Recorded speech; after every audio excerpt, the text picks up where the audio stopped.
Assalamualaikum murid-murid. Bertemu lagi kita di dalam video PDPR Bahasa Melayu tahun 1. Hari ini kita akan membincangkan mengenai aktiviti yang terdapat di halaman 1, 2 dan 3, buku aktiviti Bahasa Melayu tahun 1, jilid 2. Jika murid-murid semua telah bersedia, mari kita buka buku aktiviti halaman 1. Tajuk Budaya Kita. Aktiviti 1, sampaikan maklumat. Pakaian tradisi perempuan Cina. Baiklah murid-murid, di halaman ini terdapat gambar seorang kanak-kanak berbangsa Cina sedang memakai baju cheongsam. Kita juga dapat melihat beberapa maklumat yang telah disediakan untuk kita berkaitan dengan cheongsam. Mari kita baca maklumat bersama-sama. Cheongsam. Pertama, berkolar tinggi.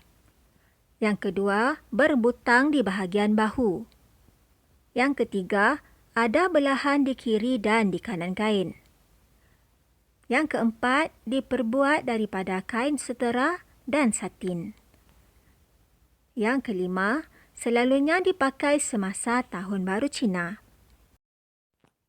Kita telah pun melihat gambar dan juga telah membaca maklumat yang telah diberi. Tugas murid-murid sekarang adalah untuk menyampaikan semula maklumat dalam bentuk penulisan. Maksudnya, murid-murid dikehendaki untuk menulis semula kesemua maklumat di dalam ruangan yang telah disediakan. Murid-murid boleh menambah beberapa perkataan sebagai pemula ayat dan juga boleh menambah kata hubung sekiranya perlu. Jom kita semak jawapan bersama-sama. Semoga ianya dapat membantu murid-murid untuk menulis dengan baik. Rakan-rakan, cheongsam ialah pakaian tradisi perempuan Cina. Cheongsam berkolar tinggi dan berbutang di bahagian bahu. Ia mempunyai belahan di kiri dan kanan kain. Ia selalunya dipakai semasa Tahun Baru Cina. Seterusnya kita akan membincangkan aktiviti di halaman 2 dan juga 3. Aktiviti 2, pilih perkataan yang sesuai berdasarkan gambar. Murid-murid dikehendaki untuk melihat dan menakul gambar dengan baik. Kemudian baca ayat dan pilihlah jawapan yang paling sesuai berdasarkan kepada gambar. Cikgu akan membantu kamu untuk menyelesaikan latihan ini. Mari kita lihat soalan yang pertama. Makcik Leha memerah atau mengupas kelapa? Ya, jawapannya ialah Makcik Leha memerah kelapa. Soalan kedua, Makcik Leha membasuh beras atau nasi? Yang betul murid-murid, Makcik Leha membasuh beras. Soalan yang ketiga, Makcik Leha memasukkan santan atau air kelapa ke dalam periuk?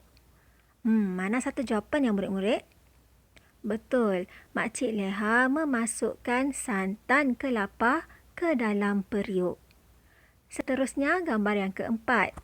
Makcik Leha menjerang atau menanak nasi lemak? Jawapannya betul ialah Makcik Leha menanak nasi lemak. Kita teruskan pula dengan soalan yang kelima dan keenam. Soalan kelima, Makcik Leha memasak gulai atau sambal ikan bilis? Mana yang paling tepat murid-murid, gulai atau sambal? Ya, betul murid-murid. Makcik Leha memasak sambal ikan bilis. Naik gambar yang keenam, Makcik Leha merebus atau mengukus telur? Mari kita lihat apakah jawapan bagi soalan keenam. Jawapannya ialah Makcik Leha merebus telur. Sekarang kita pergi kepada soalan ke-7 dan ke-8. Kedua-dua soalan ini tidak mempunyai sebarang perkataan. Jadi murid-murid mestilah menakul gambar terlebih dahulu, kemudian fikirkanlah perkataan yang sesuai. Sekarang cuba murid-murid lihat kepada jawapan yang telah cikgu sediakan. Makcik Leha menghiris atau memotong timun? Berdasarkan kepada gambar, yang manakah paling sesuai, memotong atau menghiris? Yang betul murid-murid, Makcik Leha menghiris timun. Akhir sekali, soalan nombor 8.